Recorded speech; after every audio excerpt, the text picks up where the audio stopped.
નમસ્કાર મિત્રો, હું છું આપનો હિતેશ પંડ્યા અને અત્યારે હું છું અમદાવાદ જિલ્લાના ધોળકા તાલુકાના વૌઠા મુકામે. અને વૌઠા એક એવું ઐતિહાસિક સ્થળ છે કે આ સ્થળ ઉપર સપ્તસંગમ 7 નદીઓનો સંગમ થાય છે અને આ 7 નદીઓના સંગમના સ્થળ ઉપર હું અત્યારે ઊભો છું અને હું તમને એના દ્રશ્યો બતાવું કે આ જે છે એ સપ્ત સરોવર સંગમ છે અને આ 2 નદી 3 નદી આ બાજુથી આવે છે અને બીજી 2-3 નદી આ બાજુથી આવે છે. ટોટલ 7 નદીઓનો સંગમ થાય છે અને આ નદીનો પટ છે. આ પટ અને આ મોટો બ્રિજ છે. આ બાજુ તમે જોશો તો આ બાજુની સાઈડથી વૌઠાથી અવાશે અને આ બાજુ જવાશે પાલ્લા, એટલે કે ખેડા અને અમદાવાદ જિલ્લાને જોડતો આ બ્રિજ છે. આ બ્રિજ બહુ જ મહત્વનો બ્રિજ છે અને આ નદીનો જે બીજો પાર્ટ છે આ બાજુથી આ સાઈડે જઈ રહ્યો છે. અને અહીંયા આગળ તમે જુઓ કે સપ્તનદી સંગમ જે છે એ સપ્તનદી સંગમનું મહત્વ બહુ જ અમૂલ્ય છે.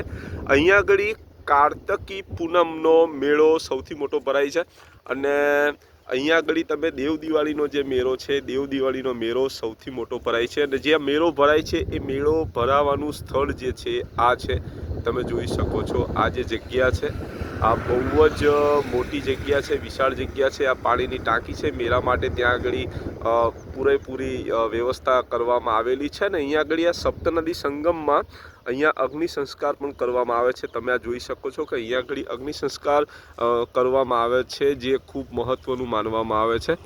ગંગાના ઘાટ ઉપર જે રીતે અગ્નિ સંસ્કાર કરવામાં આવે છે એવી રીતે અહીંયા આગળ અગ્નિ સંસ્કાર કરવામાં આવે છે. અત્યારે જો કોઈના અગ્નિ સંસ્કાર છે ને અહીંયા આગળ તમે જોઈ શકો છો, આ કોઈ વ્યક્તિ મૃત્યુ પામ્યા હોય તો એમનું શ્રાદ્ધ એમને સરાવવા માટેની જે વિધિ છે પણ વિધિ અહીંયા આગળ સપ્તનદી ના સંગમ ઉપર કરવામાં આવે છે. તમે જોઈ શકો છો કે અહીંયા આગળ હાલ કોઈ વ્યક્તિનું મૃત્યુ થયું છે અને તેમના અગ્નિ સંસ્કાર માટે અહીંયા આગળ બધા આવ્યા છે અને એ અગ્નિ સંસ્કારનું કામ જે ચાલી રહ્યું છે.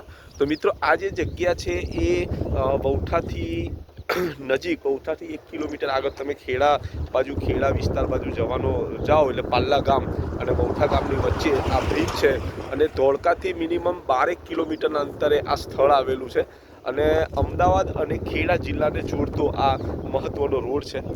તમે જોઈ શકો છો અહીંયા આગળ આ બાજુનો આખો જે નજારો છે એ નજારો ખૂબ જ મહત્વનો અને મૂલ્ય છે. આ રોડ જે છે, બ્રિજ છે, આ બ્રિજ એ 24 કલાક સતત ચાલતો બ્રિજ છે અને આ અમદાવાદ અને ખેડાને જોડતો મહત્વનો આ બ્રિજ કહી શકાય.